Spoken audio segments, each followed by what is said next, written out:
Kanye's really gone off on one on social media overnight. He's posted increasingly concerning and troubling messages, such as declaring himself a Nazi, speaking out in favor of Adolf Hitler and other anti-Semitic material.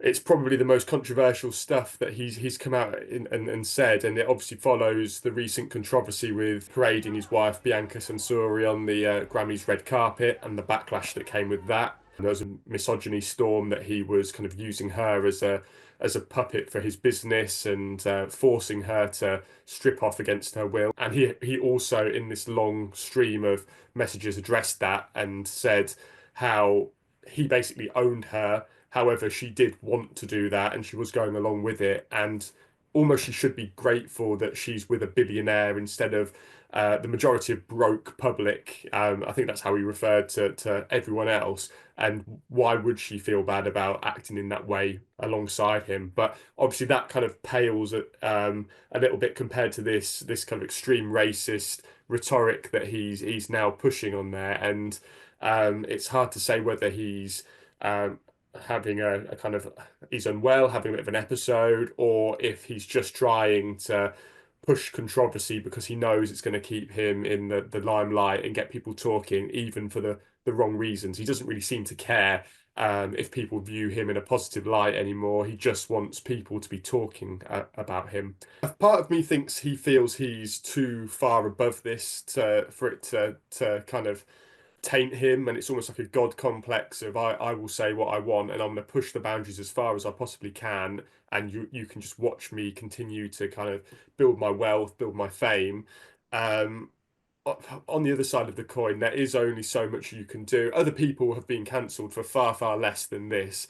And it is true, Kanye does seem to have this bizarre ability to kind of navigate these controversial comments. It's almost as if it's only Kanye, therefore we won't take it too seriously. We'll let him go on. And his business has still been flourishing. He was anti-Semitic in 2022. Many people thought that would see him kind of, at least from a business perspective, drop off, but it wasn't the case. And he might even feel empowered, emboldened by that period to give it another go and even come out with, as we've seen overnight, some increasingly shocking statements. He's asking Donald Trump to basically free Sean Combs from jail where he's currently locked up awaiting trial for racketeering and sex trafficking.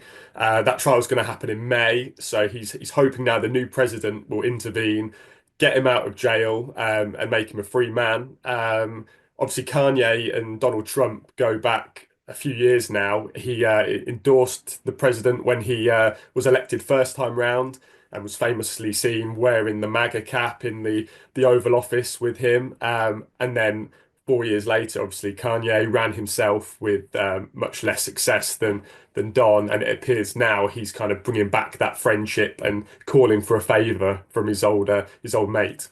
Kanye's took to Instagram. He hadn't been using the platform much in at all recently, until obviously he was on the Grammys red carpet and Bianca Censori went naked and created headlines all around the world.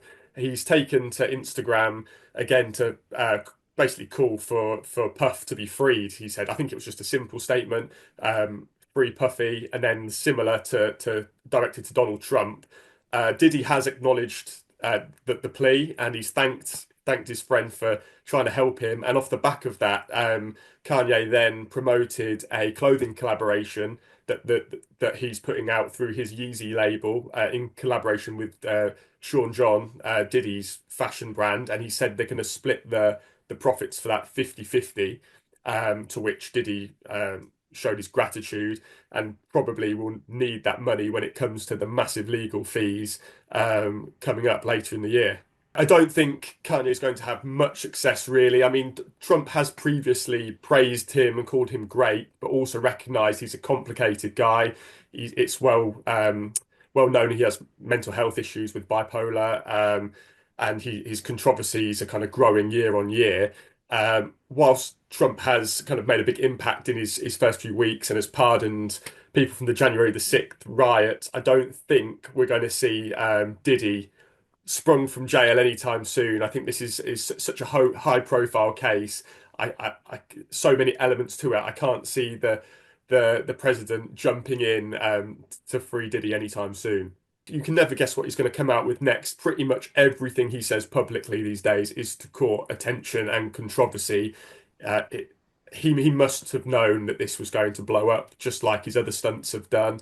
And the timing off the back of the Bianca red carpet stuff leads me to think that maybe he knew there was going to be an even bigger spotlight on his tweets and his Instagram posts now than there would have been perhaps a couple of weeks ago. More eyes are going to be seen on it, and maybe that will help his cause draw more attention onto the Diddy case. Although Kanye now has a track record of picking the wrong side of many issues, and I think there's going to be a lack of sympathy for this one. I don't see too many people rushing to defend someone like Diddy, who's facing the types of allegations that have been leveled at him.